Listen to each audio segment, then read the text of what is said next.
Before we get started today, I want to make an announcement.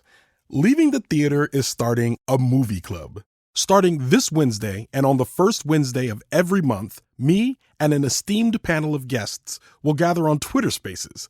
We'll discuss recent movies, television, and streaming series that we've loved, and what we're looking forward to in the month to come. This will be a time for folks to discuss the reviews we've done, defend their favorites, challenge my opinions, and more generally, share our love of film, television, and streaming properties. And you, yes you, listening right now, will have the chance to ask questions, share your opinion, and join in the discussion. Follow me on Twitter and Instagram at OhitsBigRon. That's at OhitsBigRon for more information and the link to join us on Twitter Spaces. And that link is also included in our show notes as well. I hope you can join us. And with that, let's start the show.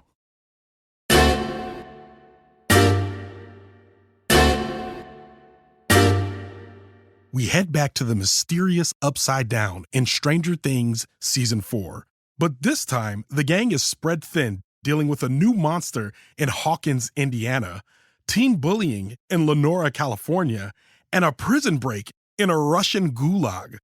I'm Ronald Young Jr., and I'm on the couch.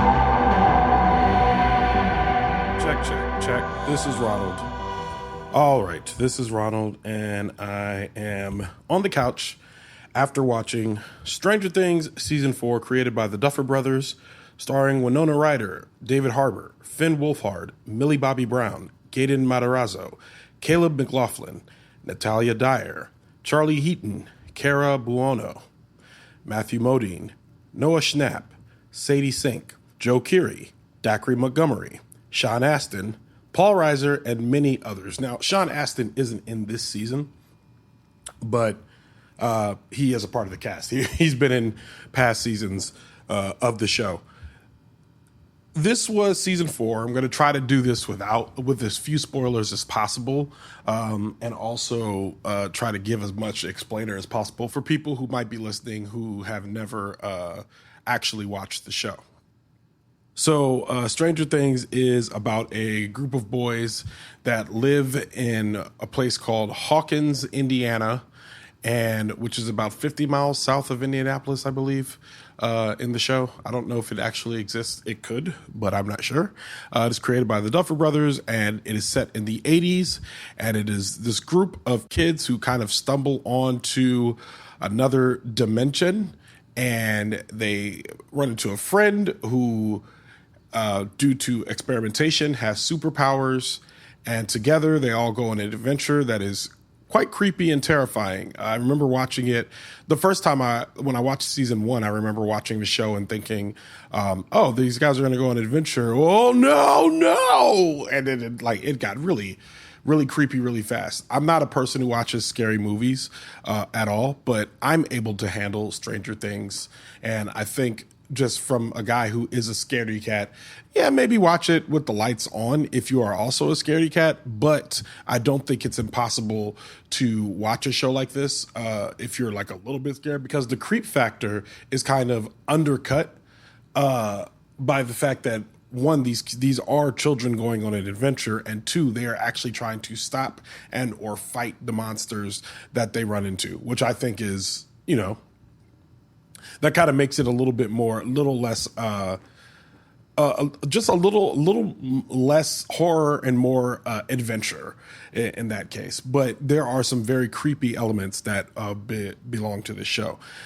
When we get to season 4, we've kind of watched these children go on a journey, and there's kind of like a new unfolding parts of the same journey as they go along, from season 1 to season 2, season 3, season 4. They're all connected.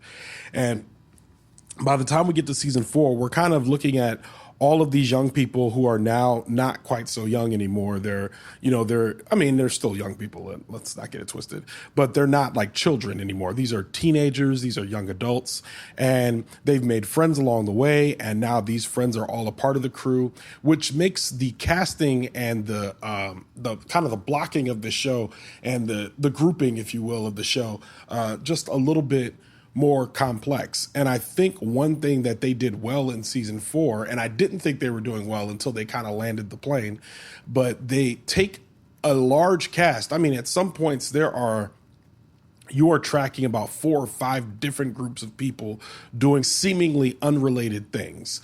And I remember early on in the season thinking, I don't get it. And as it continued, the creators begin to bring the people closer and closer and closer together until it actually begins to, make there's a lot of cohesion. There's a lot of synergy. There's a lot of, it makes sense. It clicks together like a puzzle eventually. So it became kind of worth it after a while, even though it felt nonsensical at first, saying, I don't know how you're getting this wide cast to all come together. A lot of the ways, kind of how I feel about like any of the Avengers movies, especially when you get to like Infinity War and Endgame of the Marvel movies, you really get in there and you're like, there's so many characters. I don't know how they're going to execute this. And they do this by breaking people into groups, sending them on separate quests, and then bringing everybody together only for a limited time. And that's kind of what Stranger Things is doing here. And it ends up being well. Now, granted, at some point when watching the show, you realize that there's one group that is a little more important than the other groups. And I think that doesn't exactly undercut the importance of everyone else. But it certainly, I noticed it. I think the only way to say it is like, I'm sitting here watching, I'm like, man, I really don't care what these other people are doing, but they keep cutting to them like I should care, and I wish they would come up with a different way to do this. There is one episode in which one of the groups is not in it at all, which again makes sense because they're not contributing to the advancement of the plot. But by the time we get back to them, I'm sitting there watching and thinking, I don't know how we're going to include y'all in this show again, because it seems like we don't need you anymore, or the show doesn't need you. But as the show continues, it turns out that they are important, and it makes sense. I think that all of the kids, the child actors, are now all like young adult actors, teenage actors, or some of them are in their early 20s, some of them are in their late teens, some of them are in their mid 20s. And I think the core group of 4 boys, and I think that's Finn Wolfhard, Caleb McLaughlin, Gaten Matarazzo, and whoever is the guy that plays Will, and you really need to start keeping this. It's probably Charlie Heaton or Noah Schnapp or Joe Keery or Dacre Montgomery. It's one of them. Or none of them. I don't know. Some of y'all will probably fact check this and be like, Ronald, why didn't you? I get it. I should have known. I should have some sort of cheat sheet in front of me, but I don't, unfortunately. But yeah, it feels like for this season, I think one of the things that have always bothered me about Stranger Things is the core group of 4 actors. They have all progressed along well. And I think one thing that I noticed is that early on in the show, it was the 4 of these boys, and we were following them in seasons 1 and 2. We were following their adventures. Now we're not following their adventures anymore. They are spread out.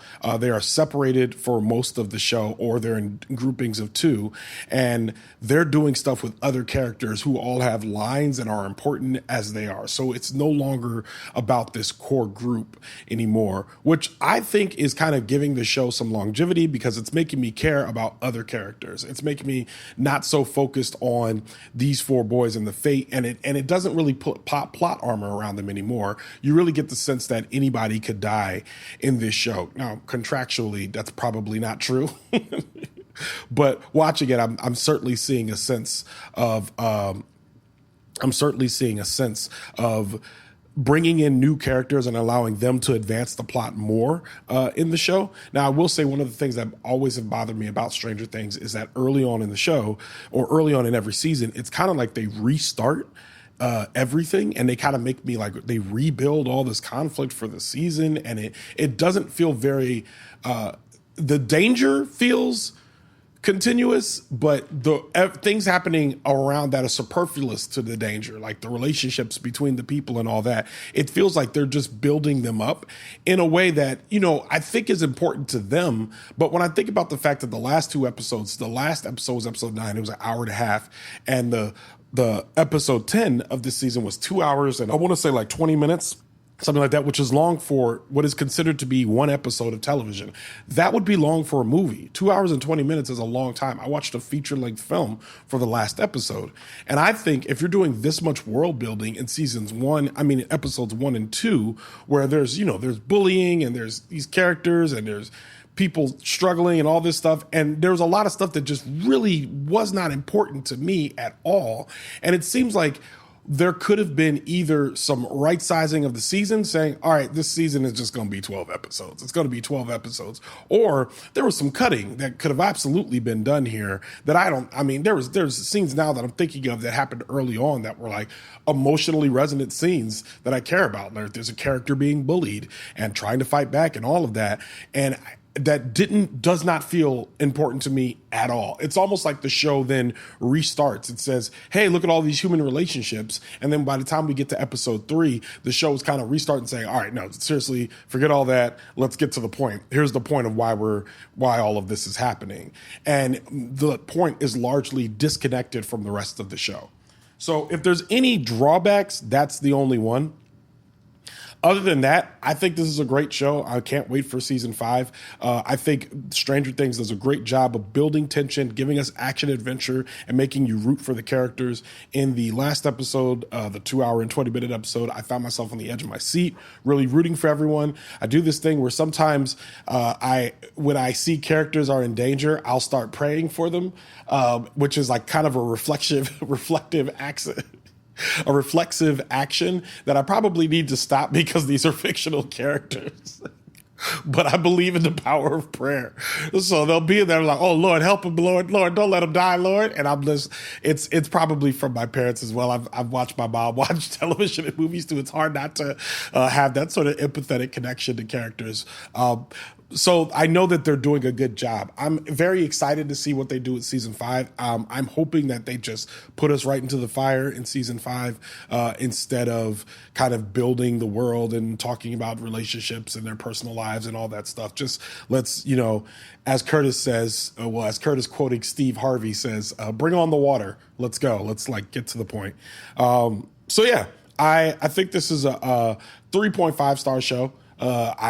I don't think I'll ever watch any season of Stranger Things again, but when I am watching it, I really do enjoy it. And I think it's something great it's seasons, especially seasons 3 and 4 are my favorite. I was not a huge fan of season 2. I almost completely forgot it, but seasons 3 and 4 are very good. And if you're not a Stranger Things fan, consider this an endorsement to say, yeah, go ahead and watch it. I don't think it's rewatchable that much, but go ahead and watch it. It's a very enjoyable show. Now, I know all the Stranger Things fans are going to come for me and be like, what are you talking about? It's absolutely rewatchable, all that. And I apologize in advance. I'm not trying to step on no toes, but check it out. And with that, Leaving the Theater is a production of OhitsBigRon Studios. Thomas Tyra of Bias Studios mixes the show. Thank you, Tom. Show art from Katie Helm. Theme music by the mysterious Breakmaster Cylinder. To find out more about Stranger Things, check out our show notes for details. You can follow me on Twitter and Instagram at OhitsBigRon, at OhitsBigRon. You can find out more about this show and other OhitsBigRon Studios shows by following us on Instagram at OhitsBigRon Studios and on Twitter at OhitsBigRonStew, STEW. Leaving the Theater will be back soon, but until then, I'll be here on the couch.